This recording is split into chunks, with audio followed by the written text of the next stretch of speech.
एक समय की बात है। एक गांव में एक माँ और बेटी रहती थी। माँ गाय चराने जाती।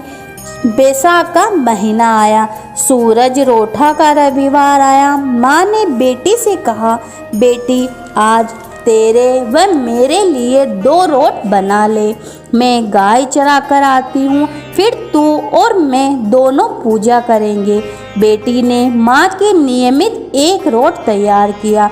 इतने में सूरज भगवान जोगी का वेश धारण कर आए और बोले, माई भिक्षा दो। बेटी ने कहा, मेरा रोट अभी सीखा नहीं। तो जोगी महाराज ने कहा, मैं जाता हूँ। बेटी ने सोचा, जातक खाली हाथ नहीं जाना चाहिए, और उसने माँ के रोट में से किनार खांडी करके जोगी को थोड़ा सा रोट दे दिया। माँ गाय चरा कर आई। बेटी से बोली, मेरा रोट कहाँ है? खंडित रोट देखकर माँ बावली हो गई। वो घी रोटा दे, रोटा मायली करो दे कहती नगरी में घूमने लगी।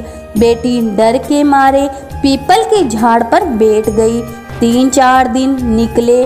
बेटी भूखी प्यासी बैठी रही। सूरज भगवान को उस पर दया आई। सूरज भगवान ने उसके लिए पानी का लोटा व चूरमा भेज दिया। एक दिन एक राजा का कंवर शिकार करके आया और उसी पीपल की ठंडी छाया में बैठा और बोला, कितना अच्छा होता कि पीने को थोड़ा पानी मिल जाता। ऐसे सुनते ही लड़की ने थोड़ा पानी पिलाया। फिर राजा के कंवर ने कहा, मुझे बहुत भूख लगी है, कोई खाने के दे दो तो अच्छा होगा।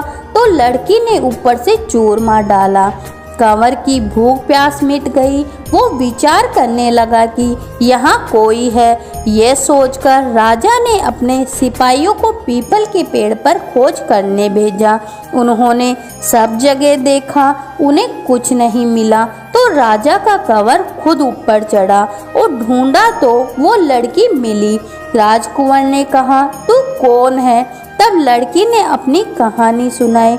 राजा के कंवर ने कहा, मेरे साथ शादी करेगी?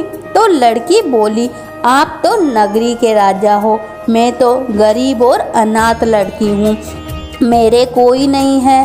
राजा जी माने नहीं। गाजे बाजे के साथ उस कन्या से पीपल के नीचे ब्याह कर घर ले गए। बहुत दिन बीते। एक दिन माँ घूमती घूमती महल के बाहर पहुँच गई और आवाज देने लगी, घी रोटो दे, घी रोटा मायली कोर दे। बेटी छत पर खड़ी देख रही थी। रानी ने सिपाहियों को भेजकर माँ को बुलाया और एक कमरे में ठहराया। कमरा बंद कर दिया। एक दिन राजा जी ने सारी चाबियां मांगी। रानी ने 6 कमरे की चाबियां दी, पर 7वें कमरे की चाबी नहीं दी। राजा ने जिद करके 7वें कमरे की चाबी लाकर 7वां कमरा खोला तो आगे सोने की शिला दिखी। राजा ने रानी से पूछा, ये क्या है? रानी ने कहा, ये मेरे पीहर की भेंट है।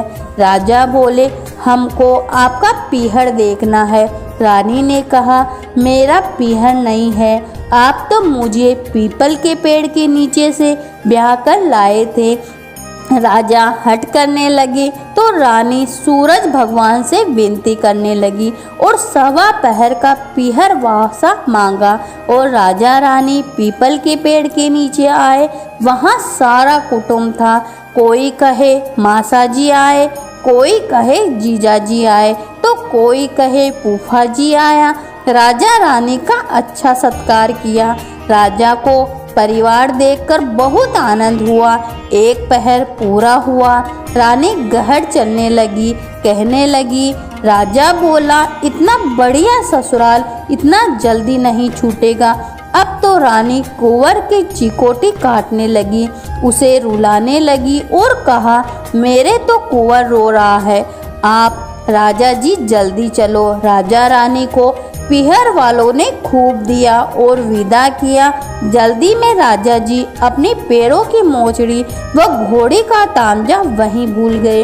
थोड़ा आगे जाते ही राजा को याद आई तो सिपाहियों ने कहा, रथ वापस घुमाओ। मेरी घोड़ी का तानाजा और पैरों की मोचड़ी वहीं रह गई।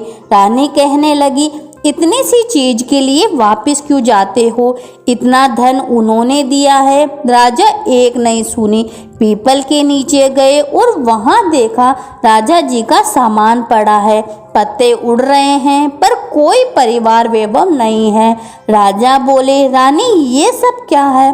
रानी बोली, मैंने सूरज भगवान से 1.25 पहर का पीरवासा मांगा।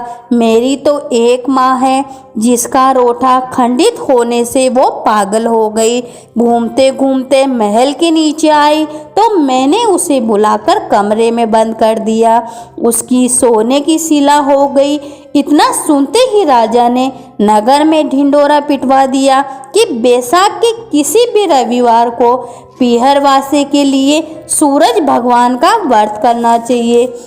जैसे सूरज भगवान ने रानी पर प्रसन्न होकर उसे पीहरवासा दिया, वैसे सबको सूरज भगवान कृपा करे, सबकी मनोकामनाएं पूरी करे, खोटी की खरी अधूरी करे सबकी पूरी।